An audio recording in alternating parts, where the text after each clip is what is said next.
Welcome to Tunnel Talk, where we discuss all things indoor skydiving and tunnel flying. Today we're joined by Greg and Corinne from Team Airwax, national and world champions. Welcome, guys. Hello. Hello. Hello. So you guys have a background of tunnel instructors, AF instructors, free fly coaches, many awards and competitions. So we're going to have a chat today about your experience in flying Climb, biggest tunnel in the world. So before we get into your experience at Climb, I just want to bring up so of you guys flying in your iconic red jumpsuits over the coast. Very precise flying, very disciplined flying. How much of your outdoor flying style do you think is influenced by or comes out of the tunnel? So I think we train a lot in the tunnel personally to get a better level from each of us, but we cannot train exactly what we do in the sky in a tunnel, obviously because of the space, and also because in a tunnel you ask for a certain speed, and in the sky your position will result to a speed. You will never have the same speed that you train in a tunnel, so it's not going to feel the same. It's not going to be the same. Actually, it might deserve no, how do you say? It might be it might be a problem if you train something in the tunnel and you try to bring it to the sky, because you won't have all your reference of speed and everything. It will help, but for three-way it's different. Yeah, and look, obviously, absolutely, like tunnel flying and sky, absolutely they have their parallels and they have their differences. A photo of the Climb building and structure, the biggest tunnel in the world, 32 foot wide, 104 foot high. What were your impressions when you first saw that building? So when you arrive to the Yas Mall, you see this very beautiful architecture, brand new, right next to the Ferrari World attraction.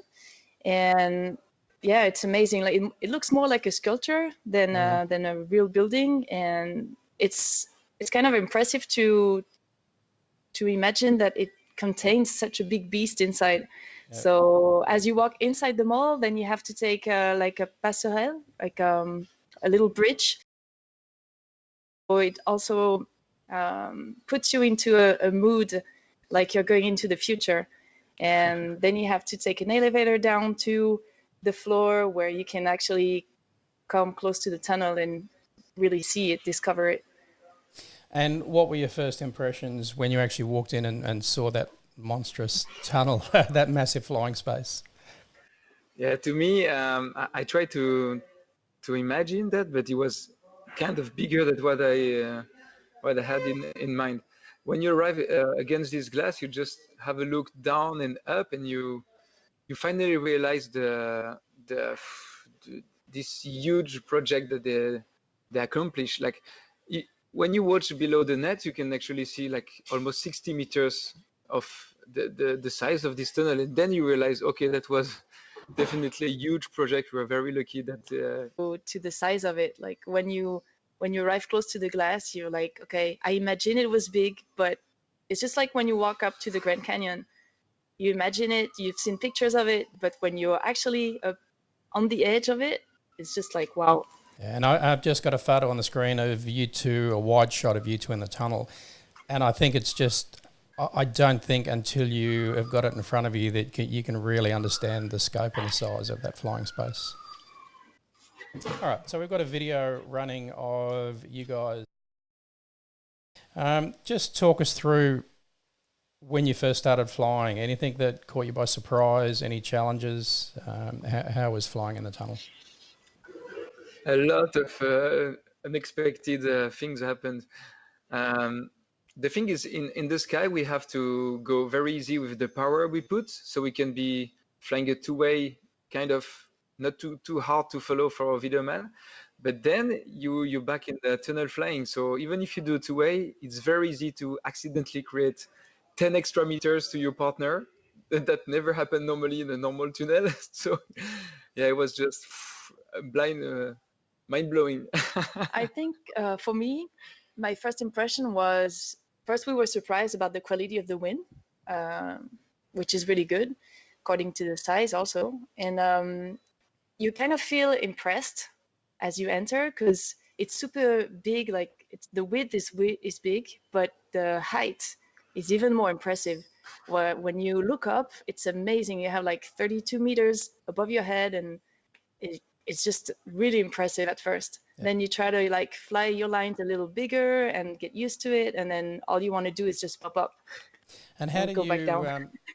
how do you, or what excites me, I think, is the potential for so many new flying styles, new creativity. Do you think this new flying space is going to allow people to do things differently, do new stuff that they might not have been able to before? Yeah, I think it's a game changer, big time. Like even more that when we can think about it right now, we can train maybe with the rig inside. So maybe the next three-way is gonna have this advantage to be more even more precise. And the two-way flying a two-way freestyle, it's gonna finally allow the video man to fly with his performer, like he's gonna maybe do it in the sky. So, and it's just the beginning of what it's first occurs to my mind. But there is maybe more stuff.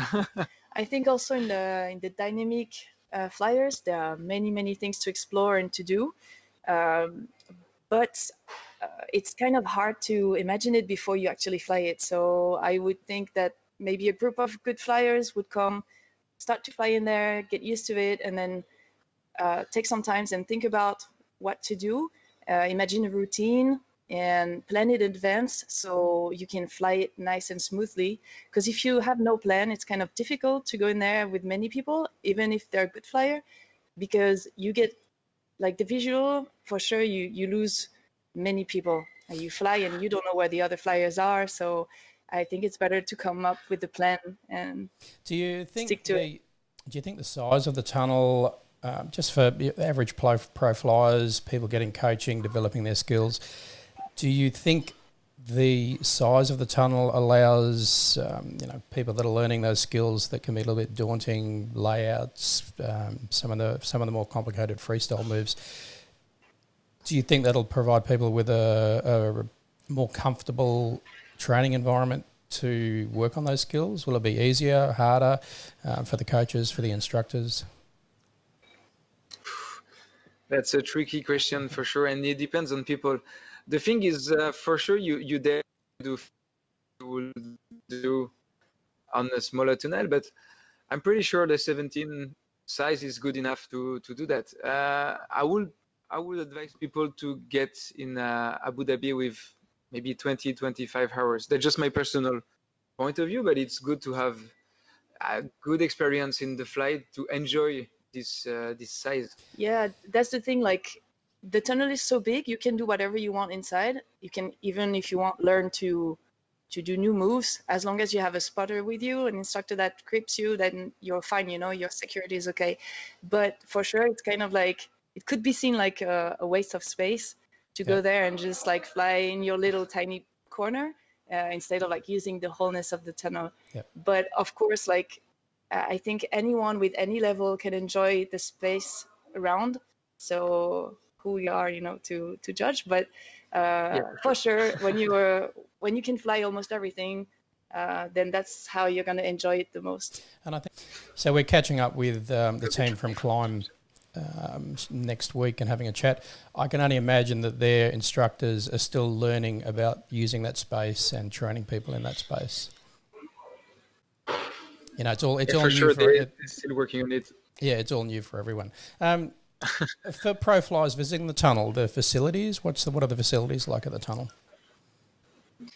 I mean, it's pretty good. You have space around the main axis. They have different team rooms, toilets, big space around with sofas and fat boys. You can just sit and watch.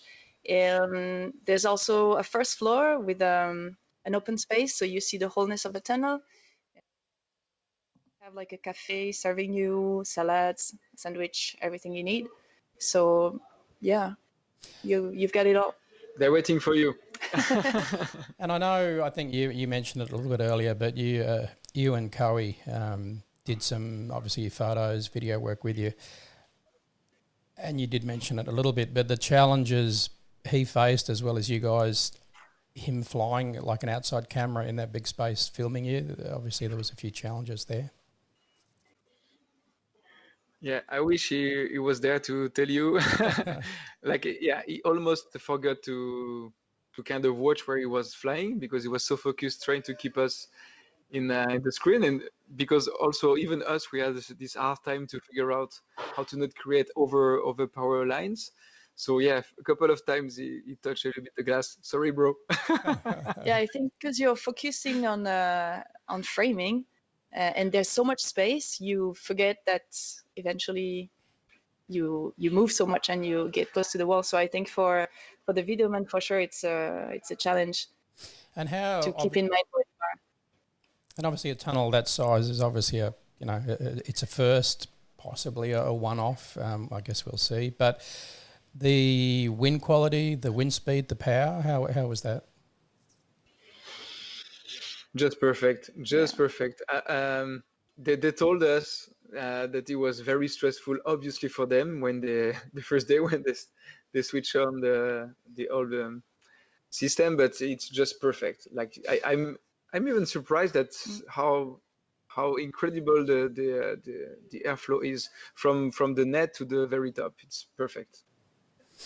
All right. Well, look, thanks for catching up with chat, guys. I can only guess you've got some exciting plans for future work and maybe some big ways and other things at the Climb Tunnel.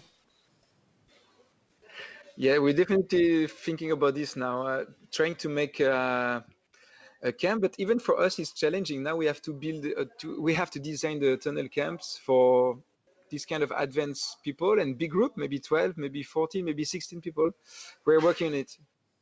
But definitely it makes you want to do big ways and see how many people you can fit inside of this tunnel, doing head down, maybe records, or Right.